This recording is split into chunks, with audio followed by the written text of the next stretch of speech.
1 month into office and 30-plus executive orders later, what's happened in President Biden's first weeks in office? In today's Top 5, welcome to a special edition of KnowThis. Let's count down and get to the news you need to know. Starting at number 5, just weeks following his inauguration, President Biden passes the record for most executive orders signed in the first month of a presidency, and many are aimed at reversing policies of the Trump administration.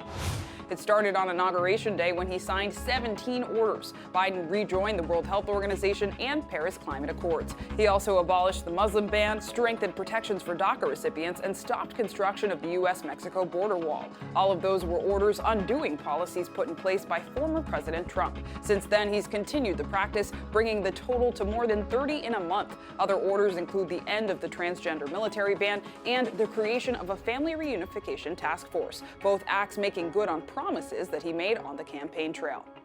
At number 4, historic cabinet confirmations fill out Biden's top brass as he promises to build the most diverse cabinet ever. In terms of race and gender, Biden's cabinet picks were nearly half women and more than half non-white. As confirmation hearings began in late January, history-making nominees were confirmed. Transportation Secretary Pete Buttigieg is the first openly gay cabinet member to be confirmed by the Senate. Department of Homeland Security head Alejandro Mayorkas is the first Latinx person and first immigrant to hold the role. And Janet Yellen was confirmed as the first woman to be Treasury Secretary. Lloyd Austin is the first black Secretary of Defense. Biden's pick for Interior Secretary, Deb Haaland, could be the first Native American cabinet member if she's confirmed. Her confirmation hearing began this week. Number 3, Biden steps onto the international stage as president and tells world leaders America is back. Last week, President Biden spoke at a virtual version of the Munich Security Conference and made clear that Trump's America First policy is no longer. America is back. The transatlantic alliance is back, and we are not looking backward. We are looking forward together. He reaffirmed America's commitment to NATO and also called out the Kremlin, saying Russia's efforts were meant to destabilize Europe. That speech came after a separate call with the group of 7 national leaders. There, Biden promised to donate the surplus of vaccine supplies to the developing world, as well as $4 billion. The G7 meeting was called by Britain's Boris Johnson and showed that even the most powerful people are still getting used to this virtual world. Can you hear us, Angela? That's okay, that's all right. I think you need to mute.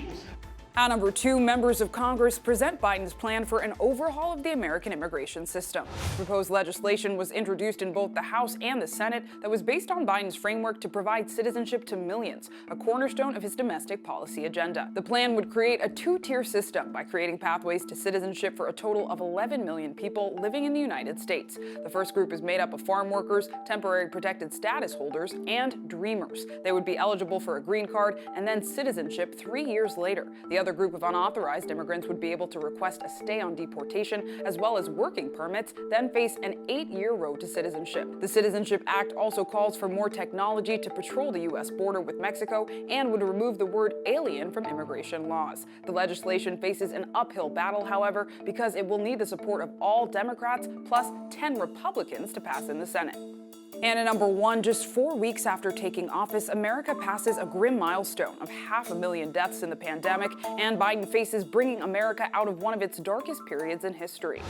From the eve of his inauguration, Biden proved to be a different leader than Trump, holding the country's first national memorial for those who died of COVID-19. Once in office, he urged Americans to wear masks and get vaccinated. He oversaw the bumpy rollout of vaccines to millions of Americans, quickly surpassing his upped goal of 1.5 million shots in arm a day. But the response has not been entirely smooth. Biden administration's messaging on the reopening of schools and whether teachers should be vaccinated before the return to the classroom was muddied. That prompted critics to say Biden was bowing to the powerful teachers' unions, which in many cities had standoffs with city officials because teachers believed it wasn't safe for them to return. Then the threat of variants popping up in the states and abroad forced healthcare workers to take a look at whether vaccines will continue to work in some of the worst-case scenarios. And 1 month into office, Biden saw America surpass 500,000 deaths from the pandemic. More Americans lost than World War I, World War II, and the Vietnam War combined. Biden held a vigil urging Americans to not become numb to the numbers.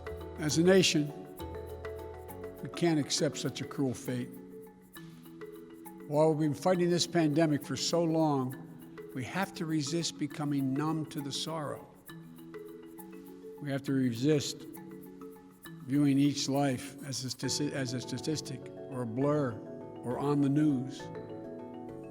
We must do so to honor the dead, but equally important, care for the living, those who left behind, for the loved ones left behind. That's today's Top 5. What was the biggest story for you? Tell me in the comments below, and be sure to follow our page for more news. We'll see you right back here next time for more news you need to know.